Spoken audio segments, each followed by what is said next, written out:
करते हैं। पति पत्नी के लिए शिक्षा प्रदत्त कहानी। दोस्तों, जब नई नई शादी होती है तो पति पत्नी में प्यार बहुत ज़्यादा होता है।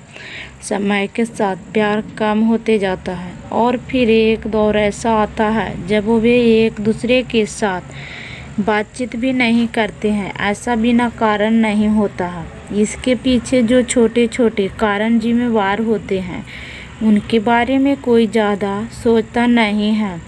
आज की कहानी आपको इन सब कारणों से अवगत कराएगी और सोचने पर मजबूर कर देगी, इसलिए इस कहानी को पूरा ज़रूर पढ़िएगा। पति पत्नी काफ़ी दिनों के बाद आज एक साथ बैठकर चाय पी रहे थे, क्योंकि आज उनकी शादी की 5वीं सालगिरह थी। पहले की तरह वह अब साथ में समय बिताते नहीं थे, ज़्यादा साथ में एक दूसरे के पास बैठते नहीं थे। पता नहीं किन कारणों से उन दोनों के बीच की दूरी बढ़ती ही जा रही थी। चाय पीते पीते पत्नी ने चुप्पी तोड़ते हुए कहा, मुझे आपसे बहुत कुछ कहना है, आपको बहुत कुछ बताना है, लेकिन अब हमारे पास एक दूसरे के लिए समय ही नहीं है। मैंने इस बारे में बहुत सोचा है और मैंने इस सिचुएशन से निपटने का एक उपाय निकाला है। अगर आप राजी हो तो बताती हूँ। पति ने सिर हिलाकर हामी भरी। पत्नी ने टेबल को ड्राइवर से 2 डायरी निकली और बोली, यह 2 डायरी लेकर आई हूँ, एक आपके लिए, एक मेरे लिए। आज के बाद हम दोनों एक दूसरे से जो भी शिकायत होगी हम अपनी अपनी डायरी में लिख कर रखेंगे। 1 साल बाद जब हमारी 26वीं एनिवर्सरी आएगी तब हम उसे खोलकर पढ़ेंगे। तब हमें एक दूसरे की उन चीज़ों या आदतों के बारे में पता चलेगा जो हमें नहीं पसंद है और हम उन्हें सुधार पाएंगे या कोई उपाय कर पाएंगे। पति को भी पत्नी का आइडिया पसंद आया और उसी दिन से डायरी में लिखना शुरू हो गया। देखते ही देखते 1 वर्ष बीत गया और 26वीं एनिवर्सरी का दिन आ गया। पति पत्नी दोनों ही डाइनिंग टेबल पर बैठकर चाय पी रहे थे और पास में दोनों की अपनी अपनी डायरी रखी हुई थी जो उन्होंने एक दूसरे के साथ बदल दी। चाय ख़त्म करके पहले पत्नी ने पति की डायरी पढ़ना शुरू की। उस डायरी में काफ़ी सारी शिकायतें थी, जैसे कि आज होटल में ले जाने के लिए वादा किया था लेकिन फिर भी नहीं लेकर गए। आज मेरे मायके से मेहमान आए थे, उनके साथ पति ने अच्छे से बात नहीं की। कितने महीने बाद आज मेरे लिए साड़ी लाई लेकिन पुराने डिजाइन की। आज मेरे सीरियल देखने के समय पति के चैनल बदल कर न्यूज़ चला दी।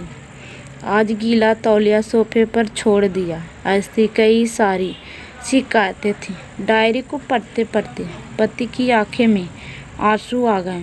पति को काफ़ी अफसोस हुआ। वो अपनी पत्नी से बोला, मुझे इन गलतियों के बारे में एहसास ही नहीं था, लेकिन अब मैं तुमसे वादा करता हूँ कि ऐसी गलती मैं अब फिर से नहीं दोहराऊँगा। अब पत्नी ने पति की डायरी खोली। पत्नी ने डायरी के कई सारे पन्ने पलटे, लेकिन वह पूरी तरह से खाली थी। कहीं पर भी एक शब्द भी नहीं लिखा था। पत्नी बोली, आपने तो डायरी में कुछ लिखा ही नहीं। पति बोला, आखिरी पन्ना देखो, मैंने उसी पर लिखा है। उस पन्ने पर लिखा था, तुमने मेरे लिए, मेरे परिवार के लिए इतने सालों में जो त्याग किया है और हम सबको जितना प्यार दिया है, उसके आगे मैं तुम्हारे खिलाफ इस डायरी में कुछ भी नहीं लिख सकता। और इससे भी ज़रूरी, मुझे कभी तुमने कोई कमी देखने की इच्छा हुई ही नहीं। ऐसा नहीं है कि तुम में कोई कमी नहीं है, लेकिन तुम्हारे प्यार, समर्पण और त्याग के आगे तुम्हारी कोई भी कमी बहुत छोटी है।